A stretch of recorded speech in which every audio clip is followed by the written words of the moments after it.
আসসালামু আলাইকুম everyone, good morning. এখন সকাল ৯টা বাজে। আমি ডিউটিতে যাওয়ার জন্য পুরোপুরি রেডি হয়ে গেছি। প্রতিদিনের মতো আজও নতুন একটা দিনের শুরু।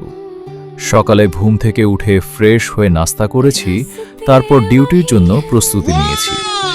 সত্যি বলতে প্রতিটা সকাল আমাদের জন্য নতুন একটা সুযোগ নিয়ে আসে, নতুন লক্ষ্য, নতুন আশা আর নতুন দায়িত্ব।